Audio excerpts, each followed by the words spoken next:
Good day and welcome back to another DBZ Dokkan Battle video. In this video we're going to be taking a look at the physical Fasha unit and how good she is after her Extreme Z Awakening. Although she's part of the Pepe Gals or Pepe Girls, or however you want to pronounce it, I like to say Pepe. But basically, whenever you take a look at the Pepe Girls kind of Extreme Z Awakenings, there's always kind of like one unit that's not necessarily, strictly speaking, a Pepe Gals unit. So in this situation, it is Fasha. She gets the same buffs on the Pepe Gals team, but her functionality is probably best utilized on the low-class Warriors Team Bardock team, just because of the support and where she functions as a role on that team. She's a very interesting unit. I think she's a decent unit. She's not necessarily the tankiest unit in the game. She's not necessarily a outright absolute smack bang biggest tank in the game, but at the same time also she is a reliable unit. She's a unit that you can get a lot out of. She does decent damage, she tanks decently. She just lacks a little bit of utility for me compared to what you get out of most units nowadays. Yeah, you look at things like 2-turn supports, forcing super attacks, orb changing. Feels like every unit has something to help the team. Fasha doesn't really do that as a unit. So Fasha doesn't really do that capability. So there's one of those things.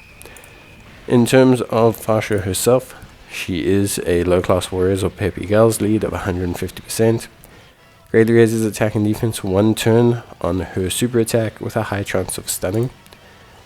In terms of her passive, she has attack and defense of 200%, damage reduction of 50%. She will launch an additional attack that has a great chance of becoming a super attack. For 5 turns from her entry, she'll guard all attacks. This makes her pretty tanky early on. And starting from the 6th turn, she'll launch an additional super attack and have a great chance of performing a critical hit. Again, making her fairly tanky. For every attack received, she gets attack and defense of 40%, up to 200% in total. And when there's another 2 or more low-class Warrior category allies on the team, or when there's another 2 or more Pepe Gals category allies on the team, she'll get attack and defense of 40% whenever guard is activated. This is crucial because what it means is that she will effectively have 5 turns to fully build up her stacks. So you have to essentially keep her in harm's way until then, which is interesting, but nothing too crazy, obviously. Aside from that, she is pretty stock standard, low-class Warriors kind of build. Team Bardock, same Warrior, same Pride, same Lineage, Battlefield Diva, Prepared for Battle, and Shine the Limit. And then she's on low-class Warriors, Mission Execution, Pepe Gals, Pure Saiyans, Space Shuttle Warriors, Storied Figures, and Team Bardock as a team. Honestly, all in all, I find her to be, like I said, solid. She isn't necessarily a unit that is going to be absolutely world-class. She gets to about 1.2 million defense, which is really solid, with 50% damage reduction. That's good. Doesn't mean she's going to be able to tank like crit supers from bosses or anything like that, but she'll be reliable, she'll be solid, she'll be a good unit in that regard. Her damage as well is very similar. She'll do 3, maybe 4 super attacks, which will be pretty good. Those super attacks will have a decent chance of critting from turn 5 onwards, and then she's in a pretty good space. Again, solid, nothing too crazy. I think that's really what my definition of Fasha would be. She is a solid unit that's nothing too crazy.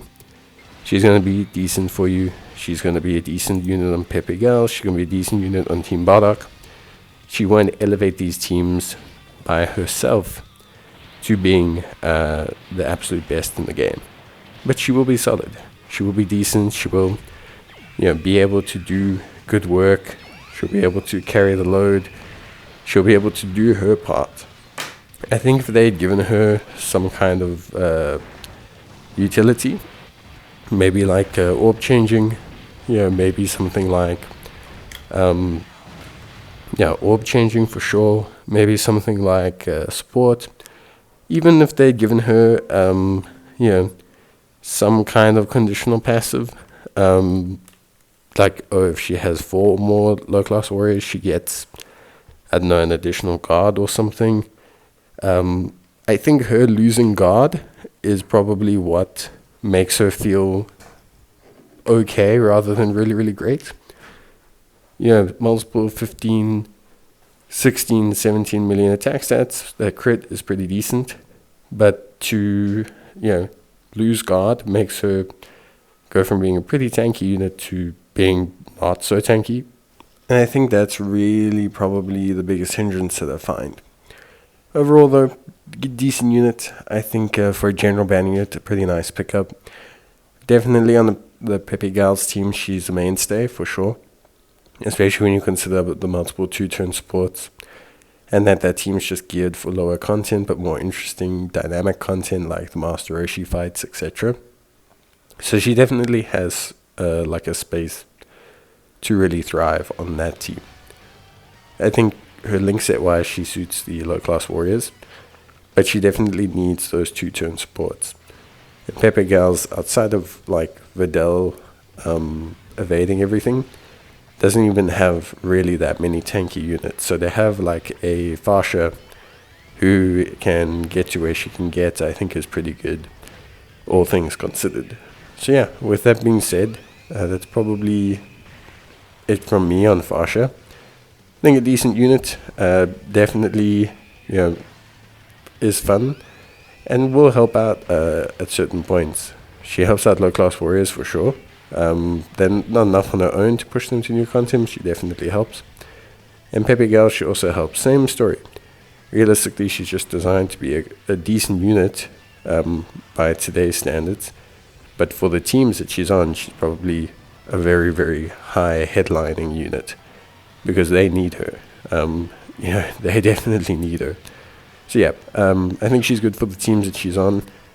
I think she's decent by the measuring stick of Extreme Z Awakenings and things like that. I think if they just left her with guard, I think that would have made her really good.